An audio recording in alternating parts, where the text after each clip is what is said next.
In this presentation, we're going to add an equipment account to our general ledger. In other words, a property, plant, and equipment fixed asset, depreciable asset type of account to our general ledger within QuickBooks Online, as well as include the opening balance that will appear on the opening balance sheet.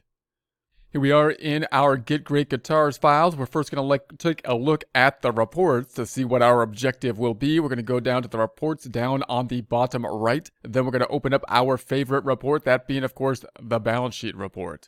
Opening up the balance sheet report, we're going to change the dates up top, the dates being from 01/01/20 to 12/31/20. We're then going to go ahead and run that report. We're currently at 125, by the way, of zoom in size here. I'm going to close the hamburger on the left.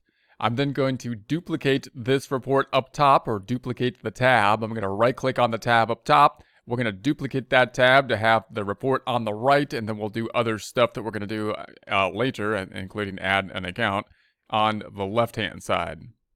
Closing the hamburger one more time. And if we scroll down, then our objective now, we're continuing to just simply add accounts, and now we're going to add an other current asset, a depreciable asset, those things that are going to be long-lasting types of things, such as piece of equipment like a forklift or something like that.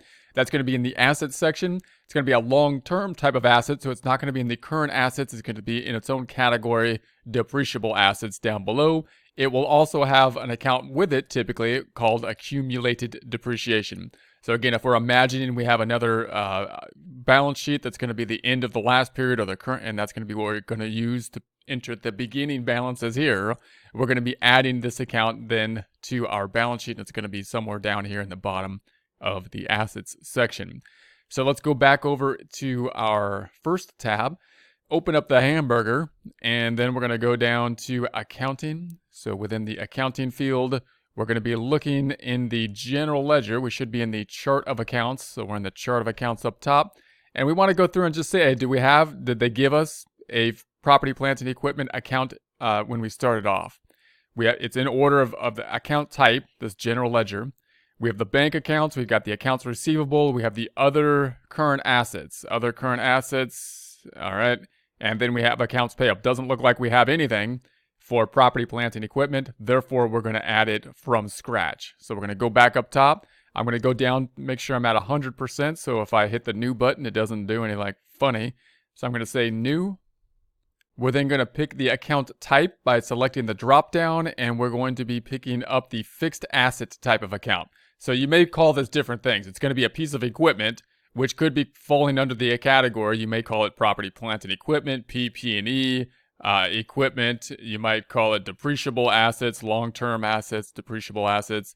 QuickBooks is going to call them the fixed assets. So that's the one we want, fixed assets. The second dropdown will then give us common types of fixed assets. We have the accumulated depreciation type of accounts, fixed assets, copiers, furniture, phone, and so on and so forth. I'm going to scroll down and look for the machinery and equipment. I'm going to pick up machinery and equipment for this piece. That will then populate the name over here as machinery and equipment. If you don't like that name, you had some other name that you would like just equipment or something like that, you could then, of course, change the name here. Then we have the description. We can have a sub-account. So this will be categorized under the subsection of the fixed assets. But if you would like more distinction there, then you can make a parent account called the fixed assets, depreciable assets, and put everything underneath there, but that's probably not necessary given the fact that we will have that kind of drop-down screen within the balance sheet under the category of fixed assets. And so then we're going to say that we want to track depreciation for this asset, and we're going to say yes, because we're going to be tracking the depreciation related to it as well. So track depreciation, QuickBooks Online Plus creates two sub-accounts for this asset, an account to track the cost and an account to track the depreciation. So that's nice. We're going to have the two accounts then. We're going to select that item. Then we're going to say that the original cost was $75,000. We're going to say that we're going to get this from the prior balance sheet. It was on the books, we're saying, for $75,000. We're going to once again put that on there at the end of the last year. So it's there for the beginning of this year. That means 12/31/19. So we want it on the books 12/31/19. I'm not going to put any depreciation on the books. Now, if you're looking at something that was in there from a prior period, you may have recorded depreciation.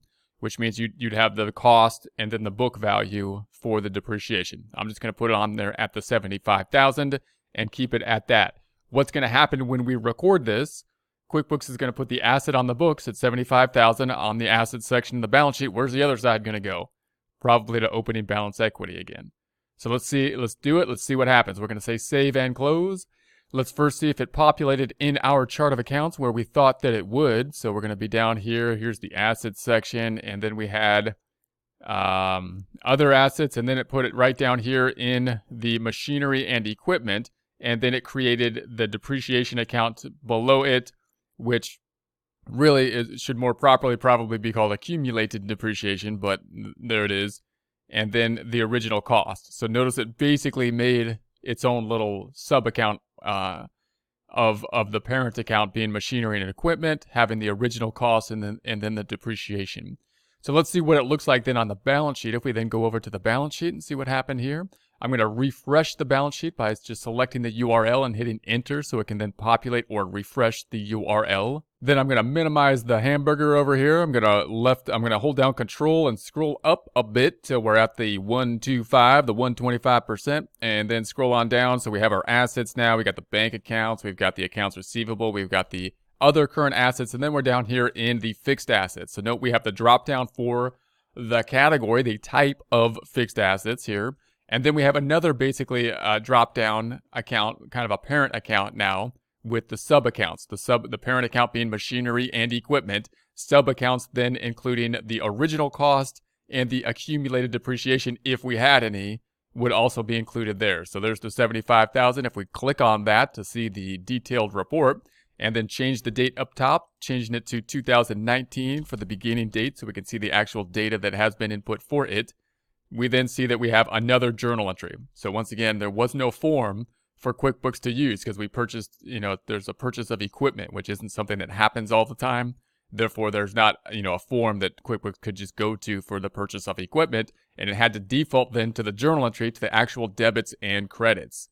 So where's the other side going? If we scroll to the right, we could say, where's the other side? They put it to split. So let's go ahead and see the journal entry. I'm going to click on the journal entry and see the old debit and the credit related to this one. So there we have it. We have the machinery and equipment debiting, asset increasing with a debit. And the other side they put to opening balance equity, as we suspected they would. So that's going to be in the equity section. So we're going to close this back out then and check that out. Let's check the other side out, which is in the equity section. We're going to scroll back up top. We're going to go back to the report summary. Back to the report summary. And then we're going to go down to the equity section. So if I scroll down, the other side should be in this opening balance equity. Once again, strategy seems to be working here. We're going to put all of the assets in place as they would be on the beginning balance sheet. Then all the liabilities. And then the equity section has to work in total, the total like this. And then we're going to break it out, the total between these totals here. And then we'll make an adjustment for that, basically increasing the retained earnings or adjusting anything in opening balance equity out to retained earnings. Anything that hit the income statement happened in 2019 and will then roll forward to retained earnings in 2020 and will be okay to go. Nothing going on the income statement for the current period that we care about. All right, so we're going to then go into the opening balance equity. Just to double check that that amount is indeed in here, we're going to then say that this is going to be 2019. It's going to be the beginning of this. And so there's our second journal entry. So there's our two journal entries now. That was for the 75,000. So there we have it. So all this information, note what QuickBooks Strategy is doing. It's just basically saying, hey, I'm just going to dump the other side somewhere in equity. You give me the beginning balances. I'll dump the other side somewhere in equity. And that's what's happening. Normally the dumping ground is in opening balance equity.